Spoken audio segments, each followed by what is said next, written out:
저는 아내분들이 남편과의 관계에서 끌려다니는 것이 아니라 당당하게 대접받을 수 있도록 코칭을 해드리는 일을 하고 있습니다. 그래서 아내분들과 대화를 하다 보면 남자의 입장에서, 남편의 입장에서 아내분의 말투와 행동을 볼 수 있거든요. 그래서 이런 말투를 조금만 줄이시더라도 이 아내분은 금방 갑이 될 수 있겠다, 이런 말투들을 오늘 소개해드리도록 하겠습니다. 혹시 내가 이런 말투를 습관적으로 쓰고 있진 않았는지 점검해 보셨으면 좋겠어요. 첫 번째는 빠른 속도의 말입니다. 물론 말이 빠르다고 해서 완벽하게 나쁘다, 이렇게 볼 수만은 없을 거예요. 대화가 정말 잘 통하는 이런 친구들하고는 분위기가 고조되면 고조될수록 서로 말하는 속도가 빨라지고 에너지가 넘치고 생동감 있는 대화들을 주고받게 될 겁니다. 그런데 남편과 1대1로 대화를 나누는 것은 조금은 다를 수가 있거든요. 왜냐하면 대부분의 남자들은 언어적인 기능이 여성들처럼 그렇게 높지는 않습니다. 우리가 남편에게 이것저것 열심히 이야기를 하고 있는데 남편에게서 갑자기 그래서 하고 싶은 말이 뭐야? 그래서 결론이 뭔데? 이런 이야기를 자주 들었다면 10중 8구는 남편의 언어 능력으로는 따라갈 수 없을 정도의 빠르기로 아내분께서 말을 하고 있을 겁니다. 저의 경우에도 말이 굉장히 빠르신 분들의 이야기를 들을 때에는 잠깐만요, 심호흡을 좀 먼저 해주시겠어요? 그리고 천천히 한번 말씀해 주세요, 이렇게 이야기를 드리기도 합니다. 그리고 말을 빠르게 하게 되면 또 하나의 특징이 한 가지 주제에서 관련 주제로 넘어가고 그 주제가 또 다른 주제로 넘어가고 이런 일이 종종 발생을 합니다. 그렇다 보니 지금 이야기를 종합해 보면 이러이렇고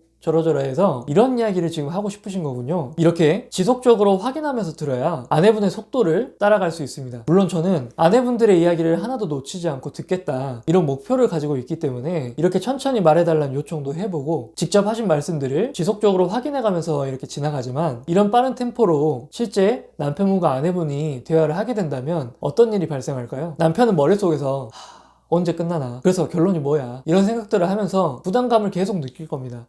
무슨 말인지 알겠어, 그만해, 피곤하니까 나중에 이야기하자 라고 말하면서 남편은 아내분의 대화를 피하게 될 수도 있습니다. 그러면 또 아내분들은 더 조급해지시는 거예요. 그래서 그 짧은 시간 안에 더 많이 말하려고 더 빨리 이야기를 하시거든요. 그러면 더더욱 남편은 아내분을 피하게 되고 이런 악순환이 계속 반복되는 거죠. 지금 이런 상황을 보면 누가 갑이고 누가 을인가요? 맞습니다. 당당하게 갑이 되시려면 최소한 남편하고 대화할 때 여유를 가지시고 천천히 말을 해보시는 것을 추천드릴게요. 두 번째는 남편과 대화 중간중간에 아니 이런 말을 습관적으로 반복하는 겁니다. 우리는 상대방과 친밀해질수록 상대방이 어떤 주제로 이야기를 할지, 어떤 결론으로 마무리를 지을지 너무나도 잘 알게 됩니다. 그렇다 보니 남편이 대화의 주제를 벗어나서 이야기를 하기 시작하거나 우리와 의견이 다르다고 생각하면 남편의 말이 끝날 쯤에 우리도 아니 이렇게 반응을 하게 되는 거죠. 다들 경험을 해보셨겠지만 내가 하는 말을 상대방이 끝까지 들어주지 않는다, 이런 생각이 들면 기분이 몹시 불쾌하다는 것을 많이 경험을 해보셨을 거예요. 그럴 때에는 우리가 할 말이 조금 남아있더라도 내가 더 말해서 뭐 하겠니, 이런 생각들이 계속 드실 겁니다. 남편도 비슷하게 느끼게 될 거예요. 물론 남편이 말 주변이 없고 근거도 없이 말도 안 되는 이야기를 했기 때문에 아니 라고 미리 이야기를 하셨을 겁니다. 다만 남편의 이야기를 끝까지 들어주지 않아서 남편이 하고 싶은 말을 못하게 되면 사실 답답한 사람은 우리 자신일 거거든요. 남편이 우리에게 말을 적게 하면 적게 할수록 남편의 말 주변은 늘지 않을 겁니다. 또한 사람들은 대부분 자기가 말을 많이 하게 되었을 때 그때 스스로 자기 검열을 하게 되거든요. 내가 또 이상한 말을 많이 했네, 이렇게 부끄러워하기도 하고 머리로 생각만 하고 있다가 직접 입으로 표현해 보려고 하니까 사실은 이게 말이 안 되는구나, 이런 것들을 깨닫게 되거든요. 그런데 우리가 말이 끝나기도 전에 아니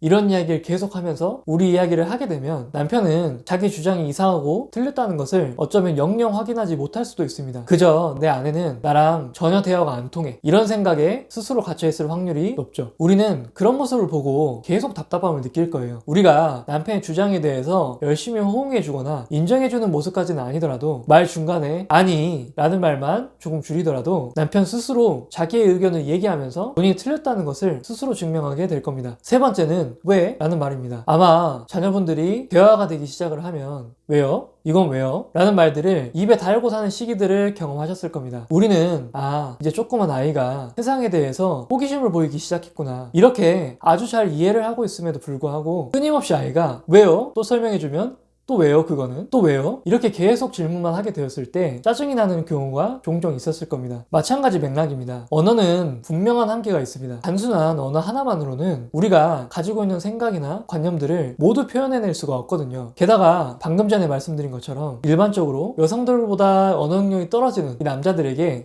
도대체 왜 그렇게 생각하는데? 이유를 좀 자세하게 말해봐. 이런 이야기들을 자주 하게 된다면 어떨까요? 아내분들은 정말로 순수하게 그 이유에 대해서 물어본 것일 뿐이겠지만 남편들은 짜증을 낼 확률이 굉장히 높습니다. 본인이 가지고 있는 언어 능력으로는 그 이유를 상세하게 설명하기가 너무 어렵고 귀찮기 때문이거든요. 게다가 자존심까지 있는 남자라면 그냥 단순하게 몰라 모르겠어 이렇게 이야기하지 않을 겁니다. 아마도 내가 그렇게 말하면 그런 줄 알아. 너는 내가 말하면 들으려고 하지 않는구나. 너가 그러니까 질리는 거야. 이런 이야기를 할 가능성이 대단히 높습니다. 이런 경우라면 남편은 아내분과 대화하는 것을 피할 겁니다. 단지 아내에게 왜라는 질문을 그만 듣고 싶기 때문이죠. 어떠셨나요? 물론 제가 말씀드린 말투들을 아내분들이 아니라 남편분들이 사용하고 있어서 스트레스를 받고 계신 분들도 있을 겁니다. 하지만 남편이 이런 말투를 사용한다고 해서 우리 또한 똑같이 따라야 된다 이런 법은 없을 겁니다. 그저 남편이 그런 말들을 사용한다면 남편 스스로 본인의 가치를 낮추고 있는 것일 뿐이거든요. 우리는 이런 것들을 이해하고 인지한다면 지금보다 더욱더 매력있고 가치 있는 여성이 될 수 있을 겁니다.